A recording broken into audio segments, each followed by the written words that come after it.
kita siapkan hati batin kita untuk mulai berdoa. Kita awali dengan sebuah lagu pembuka. Ada bakti nomor 366.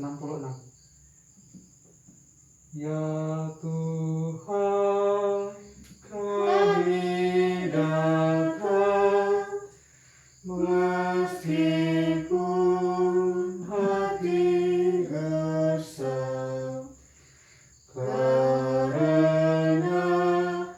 kami bersalah semua.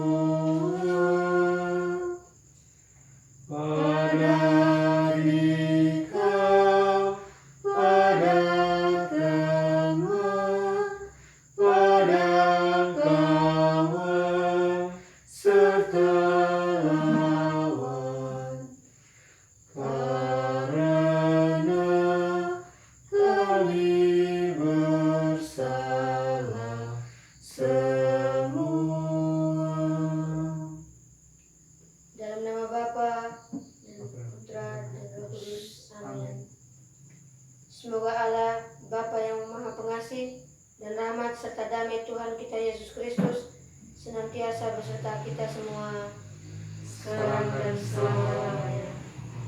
Kita hening sejenak, memeriksa hati batin kita, dan dengan rendah hati memohon ampun kepada Tuhan atas segala dosa dan kelalaian yang telah kita buat.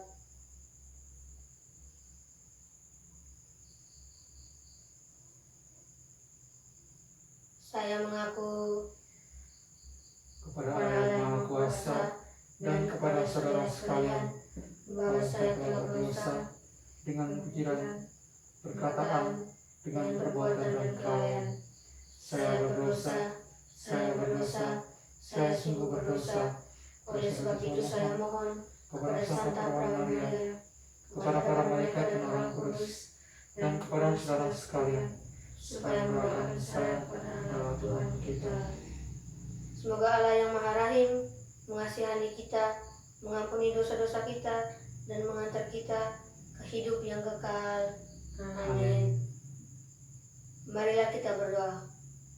Ya Allah Bapa yang Maha Rahim, oleh kasih karunia-Mu, Engkau memperkenankan kami sekeluarga berkumpul bersama untuk bersyukur atas kehidupan serta berkat-Mu yang telah kami terima daripadamu.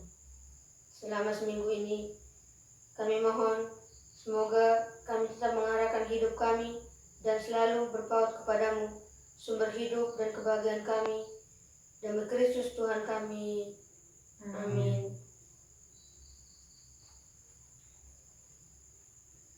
Semoga Tuhan beserta kita sekarang dan selama-lamanya.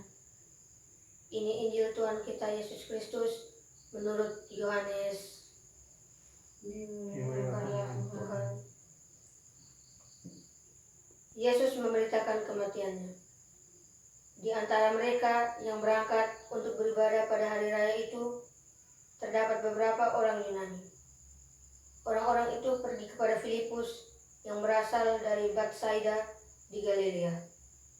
Lalu berkata kepadanya, "Tuhan, kami ingin bertemu dengan Yesus." Filipus pergi memberitahukan kepada Andreas. Andreas dan Filipus menyampaikannya pula kepada Yesus. Tetapi Yesus menjawab mereka, katanya, "Telah tiba saatnya Anak Manusia dimuliakan. Aku berkata kepadamu, sesungguhnya jikalau biji gandum tidak jatuh ke dalam tanah dan mati, ia tetap satu biji saja. Tetapi jika ia mati, ia akan menghasilkan banyak buah. Barang siapa menyintai nyawanya, ia akan kehilangan nyawanya. Tetapi barang siapa tidak mencintai nyawanya di dunia ini, ia akan memeliharanya untuk hidup yang kekal. Barang siapa melayani aku, ia akan mengikuti aku, dan di mana aku berada, di situ pun pelayanku akan berada. Barang siapa melayani aku, ia akan dihormati Bapa. Sekarang, jika aku terharu, dan apakah yang akan kukatakan? Bapa, selamatkanlah aku dari saat ini. Tidak, sebab untuk itulah aku datang ke dalam saat ini. Bapa, muliakanlah namamu. Maka terdengarlah suara dari surga. Aku telah memuliakannya, dan aku akan memuliakannya lagi. Orang banyak yang berdiri di situ dan mendengarkannya berkata bahwa itu berbunyi guntur. Ada pula yang berkata, seorang malaikat telah berbicara dengan dia. Jawab Yesus, suara itu telah terdengar bukan oleh karena aku, melainkan oleh karena kamu. Sekarang berlangsung penghakiman atas dunia ini. Sekarang juga penguasa dunia ini akan dilempar keluar. Dan apabila aku ditinggalkan dari bumi, aku akan menarik semua orang datang kepadaku. Ini dikatakannya untuk menyatakan bagaimana caranya ia akan mati. Demikianlah Injil Tuhan. Terpujilah Kristus.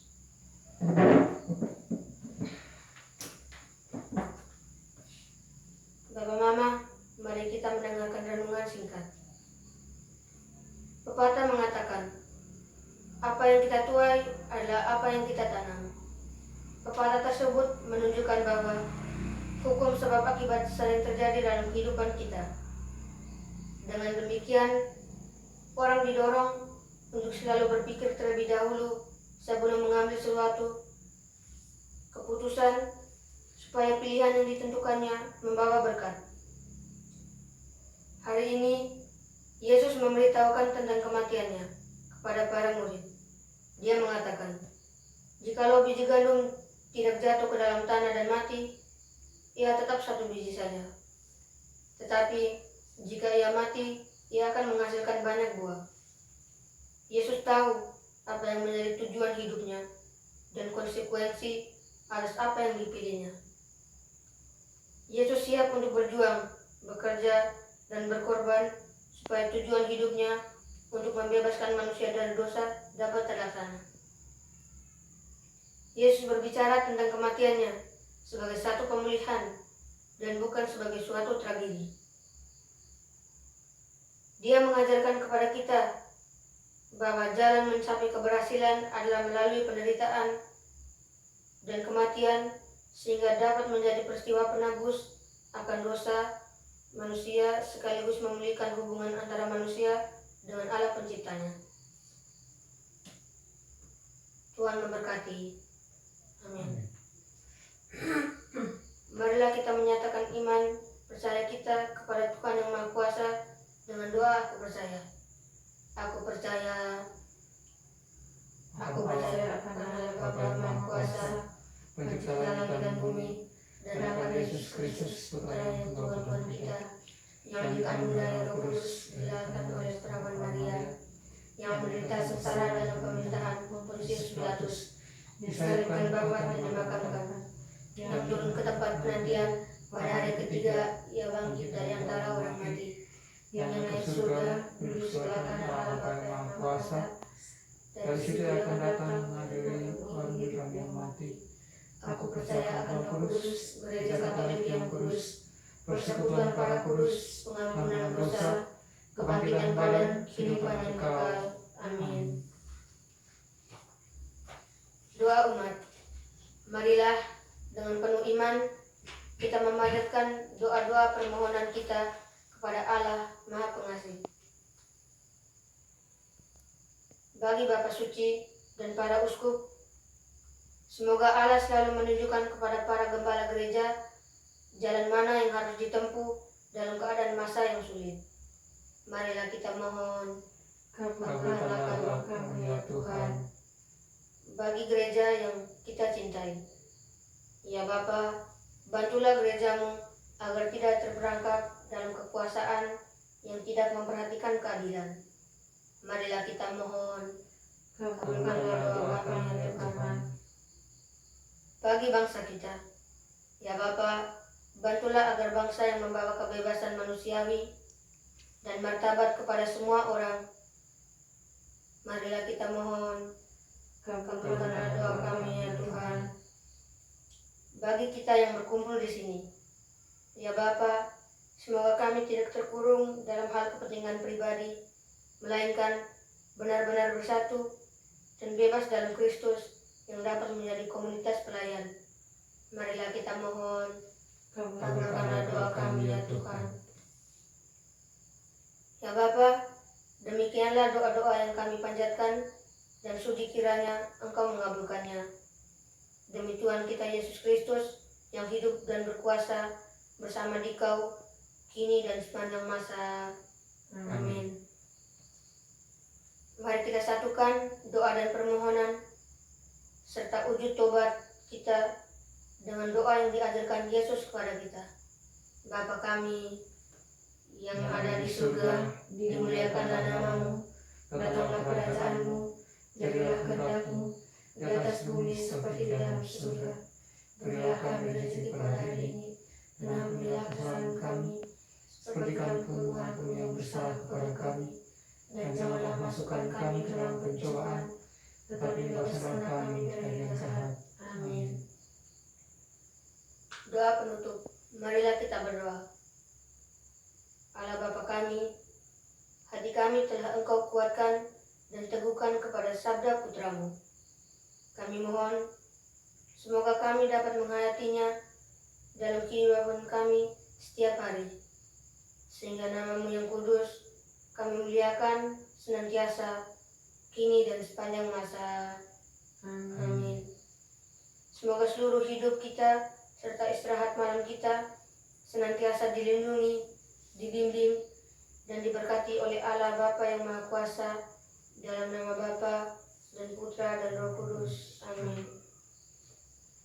Bapak Mama sekalian, dengan ini ibadat keluarga kita sudah selesai. Syukur kepada Allah. Mari pulang, kita diutus. Amin. Pada bakti nomor 371. Mohon ampun kami orang berdosa, kasihanilah kami ya Allah, karena kami sudah bersalah hendak mendengar kata-Mu, tak sudi membalas cinta-Mu. Mohon ampun kami orang berdosa. Terpujilah nama Yesus, Santa Maria, dan Santo Yosef, sekarang dan selama-lamanya.